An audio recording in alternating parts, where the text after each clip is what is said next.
Hello. Today we're going to start reading Brian's Song. Brian's Song was a movie, and the book was written by William Blinn. The terrain is farmland, flat, tranquil, soothing in its simplicity.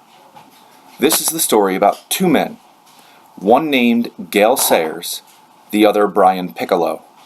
They came from different parts of the country. They competed for the same job. One was white, the other black. One liked to talk, the other was as shy as a 3-year-old.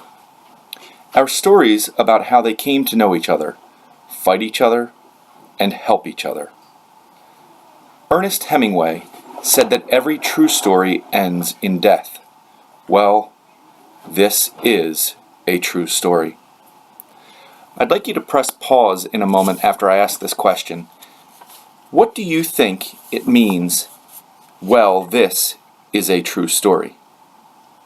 Press pause, think about that for a minute, and then we'll come back and discuss when you're ready. So I'm going to ask my son Chase to come over and join me now. Chase, come over and have a seat. So the last quote that I read, say hi to everybody, Chase. The last quote that I read was, Ernest Hemingway said that every true story ends in death. Well, this is a true story. What do you think that means? Someone's gonna die? Someone's going to die? Okay, that's possible. Let's continue reading.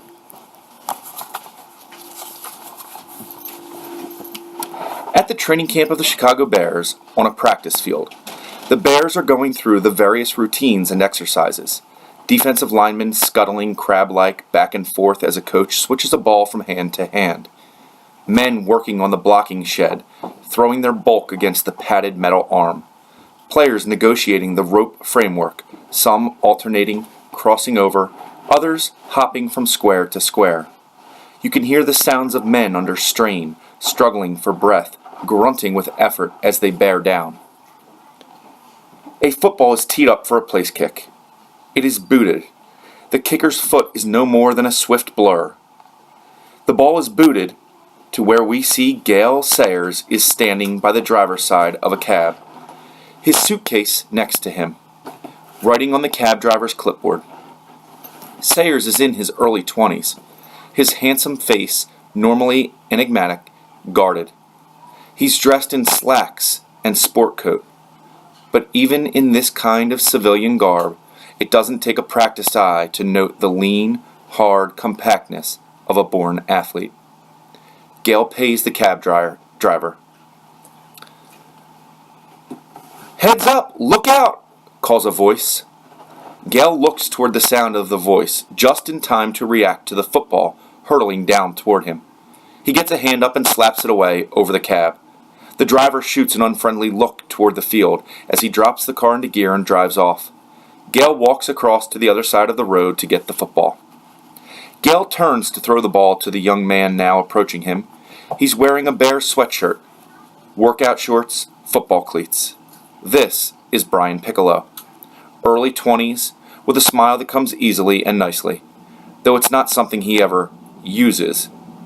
He takes life and people as he finds them, and he generally finds them worthwhile, enjoyable, and a little funny. The face is strong and handsome, an accurate reflection of the man's makeup. Gale throws the ball back across the road to him. "Here you go." "Thanks," says Brian. He turns and heaves the ball back towards the practice area, though he makes no move to return there himself. Gale goes to his suitcase, a little ill at ease when Brian just stands there looking at him with a half smile. "You're Gale Sayers," says Brian. "Yeah." "I'm Brian Piccolo. We met at the All-American game last June in Buffalo." Brian has extended his hand, but Gale is holding his suitcase. Gale switches hands, but by that time it's done. Brian has taken back his hand, and there's one of those social situations of stuttering reactions. Finally, they shake hands. Gale's head is down, face guarded. Gale says, "Sorry, I didn't remember, but I'm not very good at that kind of stuff." Piccolo's smile is a nice one. Piccolo says, "Golly, that's okay. I can see why. I can see why you might forget. But I sure couldn't. No way. That was a heck of a talk we had, man. I mean, I walked up and said, I'm Brian Piccolo. I hear we'll both be playing for the Bears. And you said, I'll never forget it. You said, uh-huh. Just like that. Uh-huh. And whenever I'm feeling depressed or low, well, I think about that advice. A lot of guys wouldn't have taken the time to talk to me like that, but not you. Uh-huh, you said. Just like that. Right out. Brian grins. Gale does not. His expression is neutral.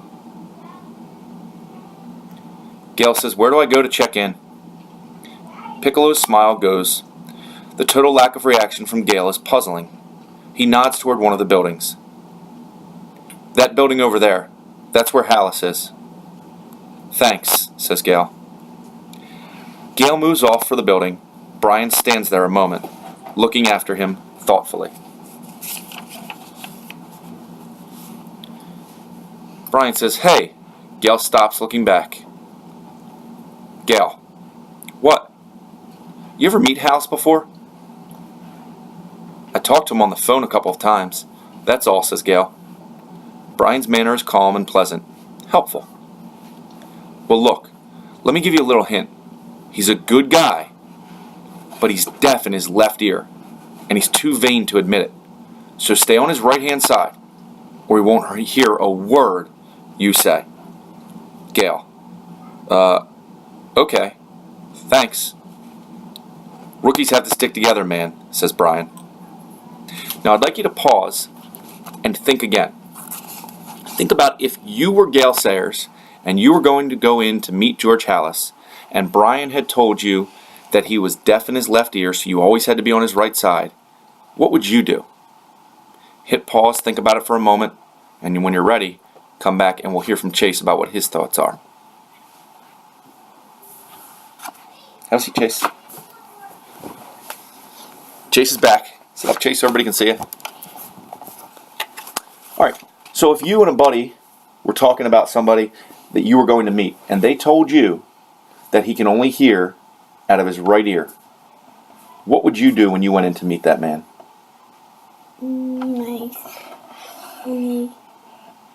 Talking to his right ear. Talking to his right ear? So what if you were standing next to him? Let's move this back a little bit.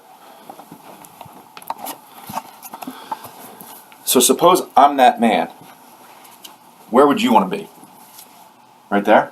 But what if I went like this? What would you do then? Come back around on the right side? Alright, well, let's continue reading to see what happens with with Gale Sayers when he goes in to meet George Halas. With a wave of his hand, Brian starts off, moving at an easy lope back onto the practice field. Sayers stands there watching Brian, not knowing precisely what to make of him. After a moment, he turns and starts for the building, pointed out by Piccolo. As he enters the Bears' main office corridor, it has the look of the corridor that is that of a high school or a small college. Gale comes in, looking about uneasily, then heads for the end of the corridor. He finds the nameplate on the door reading, Coach George Halas. As Gale stops in front of the door, he wipes his sweating palms on his trouser legs and then knocks on the door. The way he seems uneasy about things, the way he has sweaty palms, he's wiping them off, it makes me feel like he's a little bit uncomfortable or nervous right now. Halas says, yeah, come in. Gale stands motionless for a second, gathering his forces, and then opens the door and steps inside. As he comes into the office, he starts to speak, but his voice is elsewhere, only a dry croak. The office is in a state of organized chaos. Cardboard filing boxes, cartons of books and papers, reels of film, and standing behind the ancient desk, a large man of some years, some strength, and much power, Halas. He holds a framed picture, hammer and nails, apparently involved in finding just the right place for it. He looks at the young man standing in the doorway. I'm George Halas. I know, Gale whispers. I mean, everyone knows who you are. I'm Gale Sayers. Come on in, Gale. You can give me a hand hanging this thing. My good luck picture. First professional team I ever played on. The Decatur Staleys in 1920. Gale steps in, closing the door, still in awe and afraid. Hallis moves to an empty place on the wall, his back to Gale. "How's your leg? I read where it was hurt." "It's fine," said Gale. 100%. "How about your head?" "My head? Nothing's wrong with my head." Hallis responds, "Good, because being in the All-Star game puts you 3 weeks behind everybody else. New terminology, new plays to learn. It won't be easy." "NFL ain't supposed to be easy," Gale said. A smile and a look from Hallis, and he nods. Hallis says, "You're right. Give me a hand." Gale moves behind the desk where Hallis is holding onto the picture up against the wall. Gale takes over, allowing Hallis to start hammering a nail to hold the picture. Hallis begins speaking. "About all I can promise you is a fair shot at running back, but you're going to have a lot of company. John Arnett, Ralph Kurek, Brian Piccolo, going to be very crowded out there." Gale looks at Hallis for a second, realizing he's on the man's left side, recalling the advice given to him by Brian earlier. Still holding the picture, he Roombas around behind and then to the other side of the coach. Gale says, "Well, a fair shot is all I want. Can't ask for more than that." Hallis notes Gale's shift with a puzzled look, and then drives the nail home. He turns back to the desk, once more placing Gale on his left side.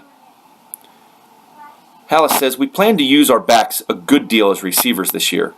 You do much pass catching when you were in college?" He looks back to where Gale was, only to find that Gale has crossed behind him to the good side. Gale says, "Well, yes, sir, I did. But it was usually safety valve stuff. Once in a while we'd screen." Hallis spots an envelope out of place on the desk. He picks it up and moves it to one of the filing cabinets nearby.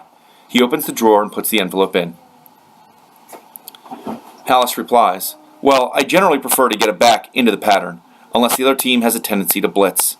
That's another thing you'll have to get used to, checking out the linebackers, making sure they aren't coming." Hallis looks back to Gale, but once again, he's the man who isn't there. Gale has managed to cross behind him again, squeezing in between Hallis and the wall, struggling to make the move seem ever so casual. "Yes, sir, I know," says Sayers. Hallis starts back to the desk, once again forcing Gale to do an end around.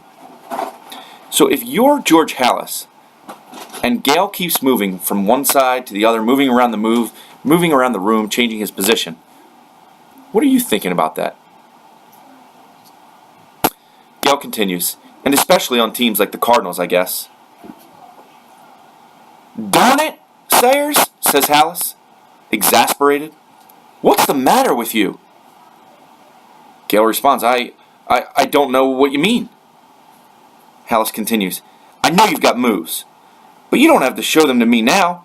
You're hopping around here like a pauper in a pay toilet." Gale responds, "Well, I was just trying to stay on the side with your good ear." Hallis, "Good ear? What are you talking about, good ear?" So what do you think happened here? Why do you think Hallis is acting like this? Gale starts to understand what's going on. "Chase, come on up here.